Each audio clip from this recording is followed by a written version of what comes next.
शाहीनों kiwi team का दौरा मंसूख होने पर घबराना नहीं है। T20 वर्ल्ड कप में पूरी घन गरज से दुनिया भर पर धाक बिठानी है। वजीर आजम इमरान खान ने कौमी खिलाड़ियों से मुलाकात में थपकी भी दी, जीत के गुर भी बताए। कहा, मैदान में डट जाने वाले ही सुरखरू होते हैं। वजीर आजम ने उम्मीद जाहिर की कि मुल्क में इंटरनेशनल क्रिकेट जल्द वापस आएगी।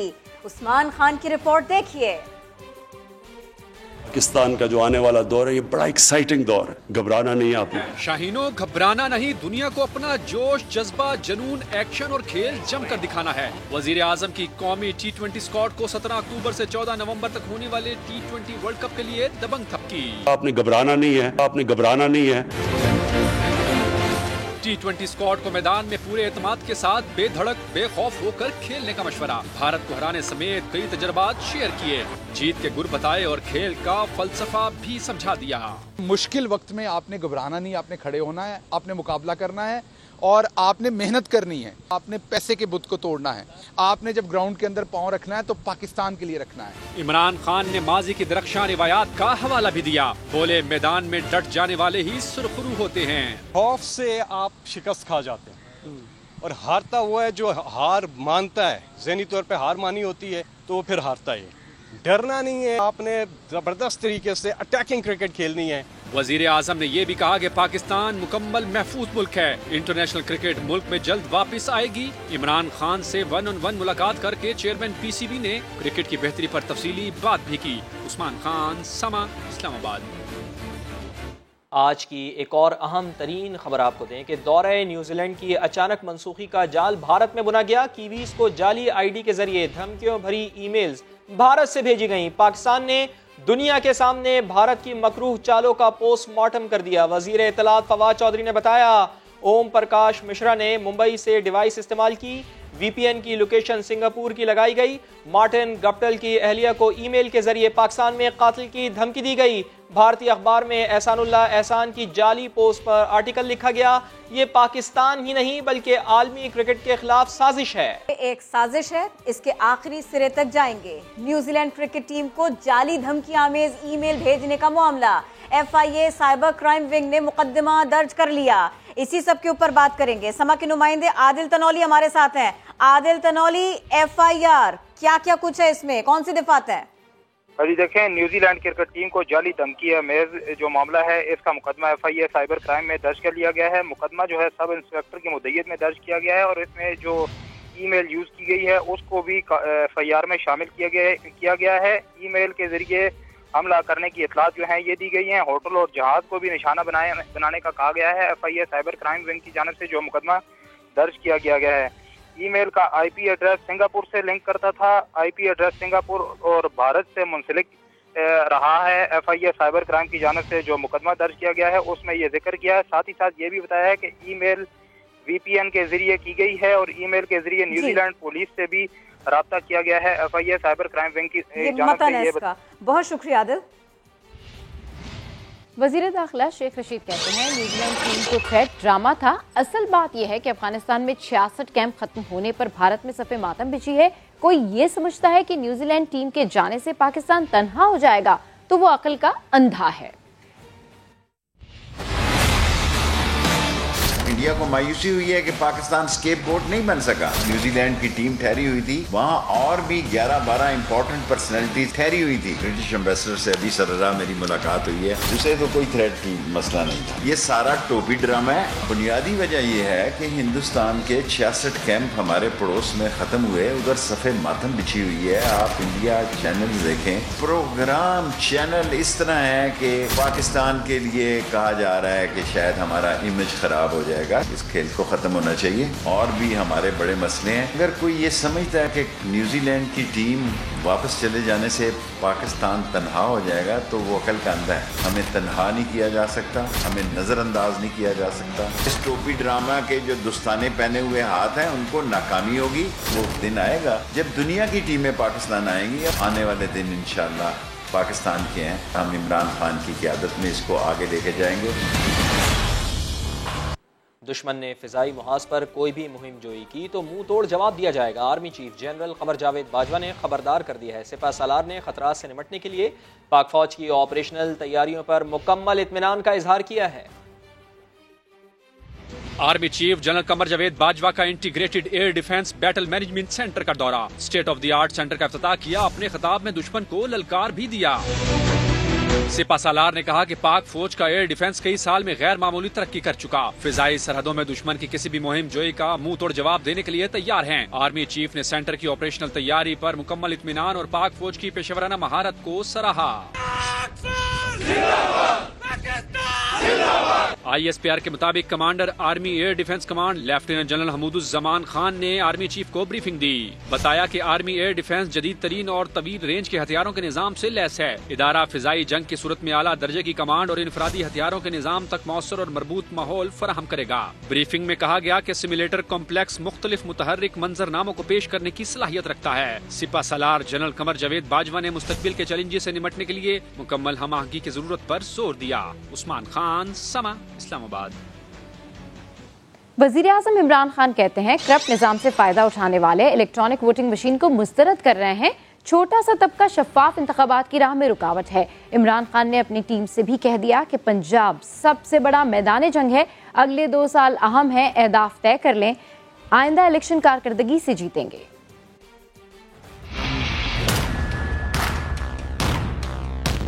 ईवीएम मशीन्स को पोज कर रहे हैं। इससे हमें क्या फायदा है? ईवीएम मशीन्स हर इलेक्शन मुतनाजा हो, जो अब हारता है वो कहता धांधली हो। सेनेट की इलेक्शन जिधर कोई 1500 वोट होती है वो भी मुतनाजा हो जाती है। हमने इसी तरह चलते रहना। अब हम एक सिस्टम लेके आ रहे हैं जो कि बड़ा ऑब्वियस है कि ये अगर जितने भी पाकिस्तान के मसले हैं वो हल कर देगा ईवीएम। इसके ऊपर कैसे कोई एक्सेप्ट नहीं कर सकता।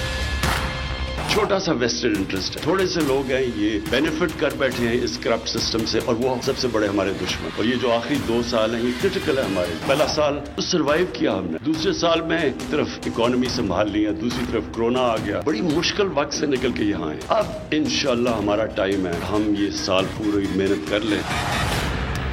MNA कहता है जी मुझे पैसे दो, डेवलपमेंट फंड अगर नहीं मिले तो मैं हार जाऊंगा। कभी आप डेवलपमेंट फंड से नहीं जीतेंगे, आप गवर्नमेंट की परफॉर्मेंस से इंशाल्लाह हम जीतेंगे। जो असल बैटल है वो इस वक्त पंजाब की। चेंजेस का कोई आखिर में याद नहीं रखेगा आपने चेंजेस कितने किए। लोग ये याद रखें कि आखिर में 5 साल में आपने रिजल्ट्स प्रोड्यूस किए या आपने नहीं किए। अब जानिए मरियम नवाज क्या कहती हैं। मरियम नवाज का कहना है जबर के माहौल में भी कंटोनमेंट का इलेक्शन जीता।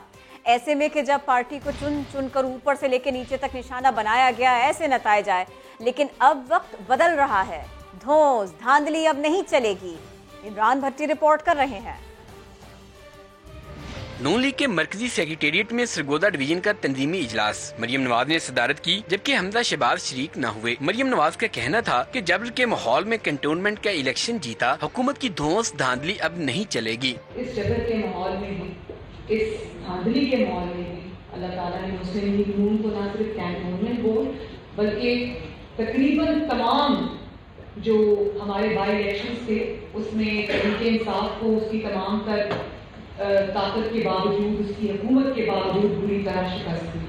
मरियम नवाज का कहना था कि हमें दुश्मन के प्रोपेगेंडे का शिकार नहीं होना चाहिए। हमारी नफ्सियात से खेलने के लिए बयानियों का तमाशा शुरू करते हैं। 30 साल से मियां बरादरान इन साजिशों का मुकाबला कर रहे हैं। नून लीग पंजाब की मुख्तलिफ डिवीजन के तंजीमी इजलास 30 सितम्बर तक जारी रहेंगे। कैमरामैन गनीउल हसन के साथ इमरान शफकत, समा, लाहौर।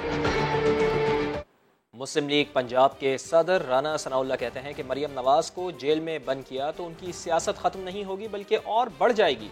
हमारी जंग हुकूमत के हुसूल के लिए नहीं, शफाफ इलेक्शन के लिए है।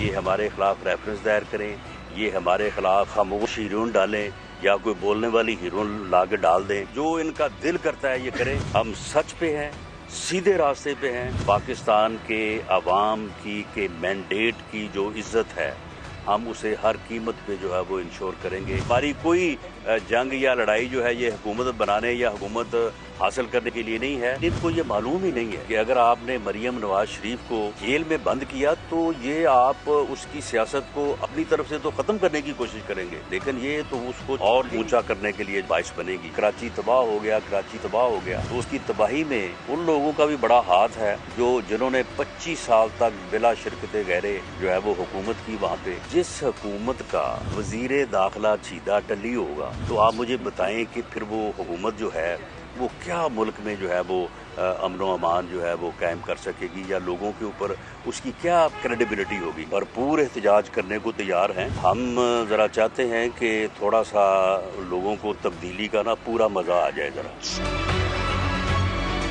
वफाकी वजीर खजाना शौकत तरीन ने वजीर आजम से सेनेटर बनने की उम्मीद लगाई। आज प्रेस कॉन्फ्रेंस के दौरान इसका इजहार भी कर दिया। ऐसे ही उम्मीद माजी में किसी और ने भी लगाई थी।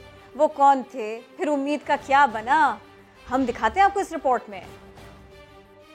साहब, आप तो आपके पास दिन ही नहीं रह गए। मेरे प्राइम मिनिस्टर ने मुझे कहा है कि आपको मैंने सेनेटर बनाना है और उनके पास एक प्लान होगा। And I trust my Prime Minister.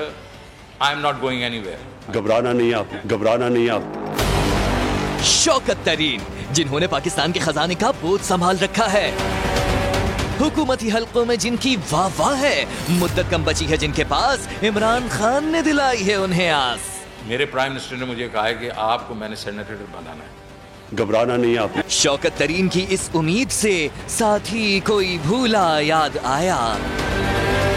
अल्लाह ताला ने मुझे 3 बार सेनेट में कामयाबी दी है। 3 मार्च को भी अल्लाह ताला चाहेगा तो कामयाबी नसीब होगी। इनकी भी हुकूमती हलकों में बड़ी वाह थी। जीतेगा शेख हफीज इंशाल्लाह। ये पाकिस्तान का वो खूबसूरत दरख्शां चेहरा है जो दुनिया में जो है ना पाकिस्तान को मुश्किलात से बाहर निकालने में कामयाब हुआ है। मगर आखिर में गिलानी साहब ने 169 वोट लिए हैं, 169 वोट लिए हैं और शेख साहब ने लिए हैं 164 वोट। सेनेटरशिप ही नहीं, खजाने की कुर्सी भी चली गई थी। देखना है शौकत तरीन की उम्मीद पर आती है या फिर तब्दीली आती है। घबराना नहीं आप। वजीर खजाना शौकत तरीन ने अवाम को खुशखबरियां सुना दी। कल से आटा 55 रुपए और चीनी 90 रुपए किलो मिलेगी। घी और तेल की कीमत में भी 50 रुपए फी किलो तक कमी होगी। गरीब तबके को खाने पीने की बुनियादी अशिया पर कैश सब्सिडी देने का ऐलान भी किया। इंटरनेशनल प्राइसेस को अगर आप देखें, शुगर जो है वो 1 साल पहले $290 पर टन थी, आज $430 पर टन। तो उसमें भी कोई 48% का जो है वो फर्क है। पाम ऑयल 1 साल पहले $760 पर मीट्रिक टन था, आज $1136। तो तकरीबन 50% का फर्क है। हमने क्या किया, 1 साल पहले की जो शुगर प्राइसेस हैं उसमें 11 से 12% का फर्क है और कुकिंग ऑयल के बीच में भी हमने उसको 33% पे रखा। गुड न्यूज़ मैं आपको देना चाहता हूं कि हमने ये डिसीजन लिया आज की मीटिंग में कि हम इसमें से टैक्सेस जो है उसमें रिलीफ देंगे और कोई तकरीबन 45 से 50 रुपए फी किलो की हम रिडक्शन करवाएंगे इनसे, ये जो प्राइस है। और वीट के ऊपर भी जो डिसीजन हुआ था पिछले हफ्ते में, ये अभी इम्प्लीमेंट हो गया। ये हमारी जो कॉस्ट है वो कोई 2040 रुपए है और हम उसको दे रहे हैं 1950 पे आज लेके आ रहे हैं। आज वो मार्केट रिलीजेज होंगी 1950 रुपए। चीनी के ऊपर हमने कल नोटिफाई कर दिए हैं 89 रुपीज़ 75 पैसे पर किलो होगी। बड़ा कदम उठा रहे हैं, वो ये है कि हम फूड सब्सिडी देंगे अपने गरीब आवाम को, डायरेक्ट अब सब्सिडी देंगे। आटे पे देंगे, चीनी पे देंगे, घी पे देंगे और दालों पे देंगे। 40 से 42% लोगों को हम कैश सब्सिडी देंगे। हुकूमत ने ऐलान तो कर दिया, मगर क्या सस्ता आटा, घी, चीनी गरीबों तक पहुंच पाएगी? बेचने वालों ने तो अभी से अगर मगर शुरू कर दी है। मुआविन खुसूसी जमशेद चीमा ने भी साफ साफ कह दिया है, जो सस्ता आटा नहीं बेचेगा उसके खिलाफ कार्रवाई होगी। पॉवर्टी लाइन के नीचे हैं 40% लोग, निचले 42% उनको मिलेगा 43 रुपए का, बाकी सारे पाकिस्तान को मिलेगा 55 रुपीज का। हुकूमत का महंगाई कंट्रोल करने का फॉर्मूला, मगर क्या सस्ता आटा, चीनी, घी गरीब तक पहुंचेगा? देने का पंजाब में रिलीज शुरू हुई है। रिलीज शुरू हुई है तो रिलीज के बाद हमारा हक है कि हम कहें कि हम आपको 1950 रुपए गंदम दे रहे हैं, आप 1100 रुपए का आटा बेचें। लेकिन बेचने वाले तो हुकूमती फॉर्मूले पर अगर मगर कर रहे हैं। इस वक्त मार्केट में आटे की शॉर्टेज होती जा रही है। 1230 का कौन लाकर 1100 रुपए का बेचेगा? मुझे नहीं लगता इतना कम होगा। होशियार रहें, अगर मगर करने वालों के खिलाफ कार्रवाई हो सकती है। हमारी फ्लोर मेटरों के साथ तय हो गया। कल जो नहीं बेचेंगे तो आपसे गुजारिश है कि जहाँ जहाँ ज्यादा हो हमें रिपोर्ट करना है आपने। हुकूमती टीम सब्सिडी फॉर्मूले का फायदा गरीब तक पहुंचाने के लिए सूबों की सतह पर कमेटियां भी बनाएगी। फिलहाल कमिश्नर और डिप्टी कमिश्नर निगरानी करेंगे।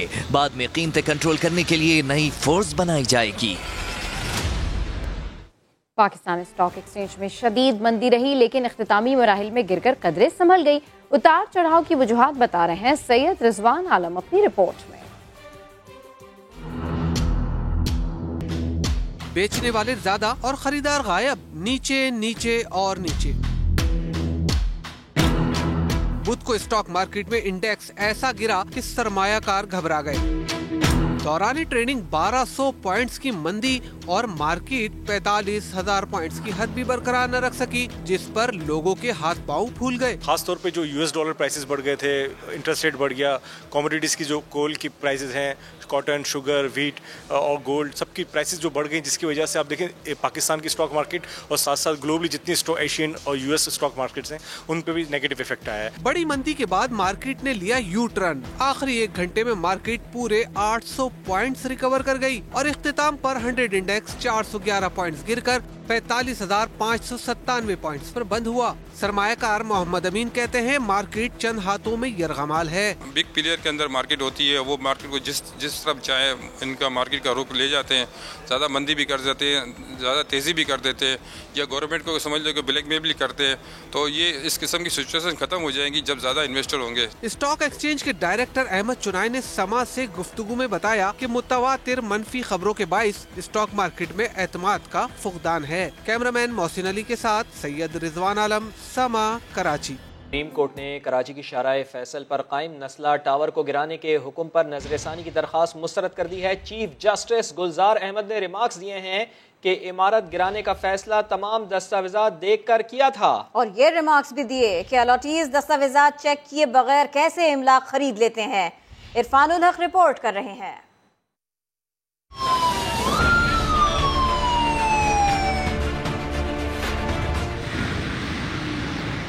सुप्रीम कोर्ट में नस्ला टावर केस की समाअत शुरू होते ही चीफ जस्टिस गुलजार अहमद ने कमिश्नर कराची को मुखातिब करके कहा, कमिश्नर साहब आपने तिकोन गिराया या नहीं।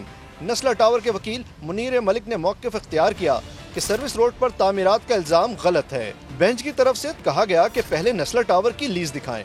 बिल्डर के वकील ने कहा कि सिंधी मुस्लिम सोसाइटी ने लीज दी थी, जिस पर चीफ जस्टिस ने कहा सिंधी मुस्लिम आपको रोड कैसे अलाट कर सकता है। जस्टिस एजाजुल एहसन ने कहा कि सिंधी मुस्लिम के पास तो लीज का इख्तियार ही नहीं था। बिल्डर के वकील मुनीर मलिक ने कहा कि अदालत डीसी की रिपोर्ट पर इन्हिसार कर रही है, तो जस्टिस एजाज ने कहा कि कमिश्नर कराची ने अपने दस्तखत के साथ रिपोर्ट दी है। अदालत ने तमाम दस्तावेजात का जायजा लेकर फैसला किया है। मुनीर मलिक ने फिर इस्तदा की कि पहले तो ये देख लें सर्विस रोड पर तजावजात हैं या नहीं, जिस पर चीफ जस्टिस ने कहा कि हमारे पास दस्तावेजात हैं, दोबारा मुआयने की जरूरत नहीं। या शायद बिल्डर के वकील ये कह रहे हैं नस्ला टावर के साथ बाकी इमारतें भी गिराएं। इस मौके पर जस्टिस एजाजुल एहसन ने अल्लामा इकबाल के मिसरे का हवाला देते हुए कहा कि आपने शाखे नाजुक पे आशियाना बनाया था। इस दौरान अलाटीज के वकील आबिद जुबैरी ने कहा कि उन्हें भी मौका मिलना चाहिए, जिस पर जस्टिस एजाज ने कहा अदालत ने अलाटीज को सेफ गार्ड दे दिया है, उन्हें रकम मिल जाएगी। अलाटीज के वकील ने कहा कि रिहायशी कहाँ जाएंगे, उन्हें फुटपाथ पर जाना पड़ेगा, जिस पर चीफ जस्टिस ने कहा कि कोई फुटपाथ पर नहीं रहता, ये बातें छोड़ दें। अदालत उज़्मा ने नस्ला टावर गिराने के फैसले पर नजरसानी की दरख्वास्त मुस्तरद करते हुए कहा कि आपने अपार्टमेंट लेने से पहले क्यों नहीं देखा, आपको नहीं पता कितनी जालसाजी होती है, आप मुआयना किए बगैर कैसे खरीद लेते हैं। जस्टिस एजाजुल एहसन ने कहा कि अदालत ने अलाटीज को रास्ता दे दिया है, उन्हें मार्केट वैल्यू की मुनासबत से पैसे मिल जाएंगे। अदालत ने नस्ला टावर के मकीनों को मुतबादिल इंतजाम के लिए 1 माह की मोहलत दे दी है। कमिश्नर कराची को हिदायत की है कि वो इमारत गिराकर अदालत में रिपोर्ट पेश करें, ताहम गैर कानूनी अलॉटमेंट में मुलविस किसी भी अफसर के खिलाफ कोई कार्रवाई का हुक्म नहीं दिया गया। कैमरामैन कामरानुद्दीन के साथ इरफानुल हक, समा, कराची। गटर उबल रहे हैं, थोड़ी सी बारिश में शहर डूब जाता है, पूरे कराची को कचरा बना दिया। Shame on Sindh government. Supreme court Karachi registry में इंसदादे तजावुजात ऑपरेशन केस की समाअत में चीफ जस्टिस के सख्त रिमार्क्स, कहा आप लोगों ने कराची को सियासत की नजर कर दिया है।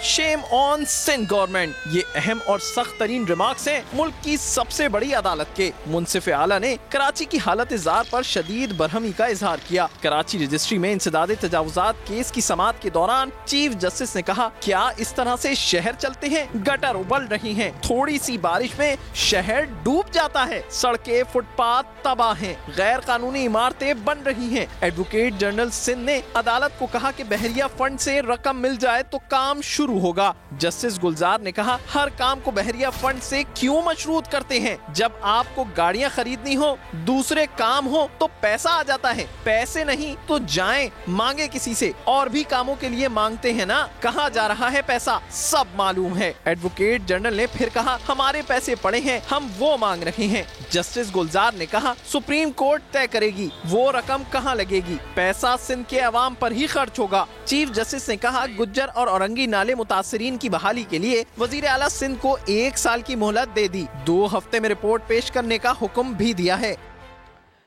ऑपोजिशन लीडर सिंध हलीम आदिल शेख कहते हैं कि शेम ऑन यू से कुछ नहीं होगा, सिंध में करप्शन की गेम ऑन है। MQM के रहनुमा फैसल सब्जवारी ने कहा है कि रिमार्क से नहीं, सिंध हुकूमत के कानों पर जूं फैसलों से रेंगेगी। गेम ऑन यू से कुछ नहीं होगा, सिंध में गेम ऑन है, गेम ऑन है। सिंध में करप्शन की गेम ऑन है। ये देखा जाए कि नस्ला टावर को लीज किसने करके दी, ये कोऑपरेटिव सोसाइटी का वजीर कौन था, सेक्रेटरी कौन था, रजिस्ट्रार कौन था। Cooperative society Sindh government. नाले की जमीन पे अगर कब्जा हुआ तो वो किसने करा के दिया, सिंध हुकूमत। बिल्डर साहब और सिंध के डिपार्टमेंट्स ये सब इसके जिम्मेदार हैं। आप बराए मेहरबानी फैसला करें, रिमार्क्स के जरिए सिंध हुकूमत के कानों पर कोई जूं नहीं रेंगेगी, फैसले से रेंगेगी। आपके हाथ में, आप जिसको शेम कह रहे हैं उसको नेम एंड शेम अपने फैसले से कीजिए जनाब। जो रिमार्क्स होते हैं उनकी कोई कानून में हैसियत नहीं है। It is the written order that matters. Nasla tower के हवाले से उन्होंने डायरेक्शन पास की है, लिखत में वो ऑर्डर आ जाएगा तो पता चल जाएगा। हैदराबाद में कौमी शरह पर पीपल्स पार्टी का धरना जारी है। समा के नुमाइंदे इम्तियाज अली ने जब धरने के शुरका से एहतजाज का मकसद पूछा तो किसी ने कहा कि मालूम नहीं, तो किसी का कहना था कि बिलावल भुट्टो ने आना है। आइए आपको भी दिखाते हैं। ये बताना कि धरने में क्यों आए हैं? पता नहीं, मैं नहीं जानता। हम नहीं जानते बाबा। धरने में इस वजह से आए हैं कि पानी नहीं है। किस हवाले से धरना दिया? ये तो मुझे नहीं पता। मैं खुद नहीं जानता हूँ। कौन लेकर आया आपको? मेरे को रियाना जंड मोटा पता नहीं टगाया के बिलावल आया, बिलावल के लिए आ गए और निकाना ना कुछ, अभी तक कुछ भी नहीं है। क्यों आए धरने में? पता ही नहीं है। पता नहीं मेरे को पता नहीं। तो धरना किस लिए दिया गया था आपको पता है?